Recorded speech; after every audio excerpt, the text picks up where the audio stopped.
tratto di strada della 106, il prolungamento che ci porta verso Taranto e verso Brindisi, Lecce. Abbiamo passato da poco, a circa una mezz'oretta, il tratto che va da Nova Seri fino a Policoro, che è l'unico tratto che ancora deve essere completato a 4 corsie come questo. Dopo 30 anni forse lo completeranno. Non abbiamo firmato lì per dovere di cronaca perché ancora non si capisce neanche da quale lato passerà la strada.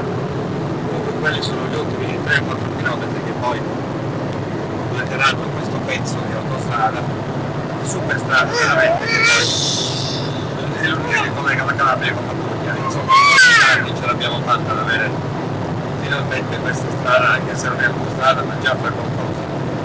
C'è da dire comunque che all'inizio di questa superstrada, nella zona di Policoro, c'è il limite 90 all'ora in ingresso, però poco dopo c'è un cartello che indica 110 e successivamente il cartello che indica il controllo elettronico della velocità. Quindi come al solito in Italia non ci facciamo mancare nulla. Una volta fatta quella strada lì si potrà benissimo fare come un'autostrada e aumentare un po' il limite di velocità per, come dire, migliorare il collegamento tra queste regioni disastrate del sud Italia, e cioè la Puglia, la Calabria e la Basilicata, che tanto avrebbero bisogno di viabilità fatte come Dio comanda, non queste stradine che potete vedere ogni tanto saltano completamente il patto stradale, è veramente qualcosa di indicibile.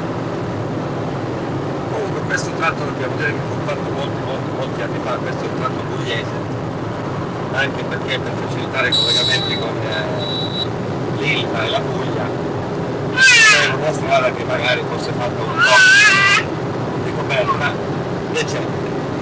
Infatti questa è una superstrada a 4 corsie e da Policoro fino ad arrivare a Taranto, Brindisi e Lecce è sempre così. Quindi già che qualcosa, perché un'autostrada, la terza corsia non ci starebbe male, ma ci auguriamo che non decidano mai di farla, perché altrimenti ci vorranno altri 40 anni per mettere le opere. Ci accontentiamo di quel poco che abbiamo, insomma, chi si accontenta un po'.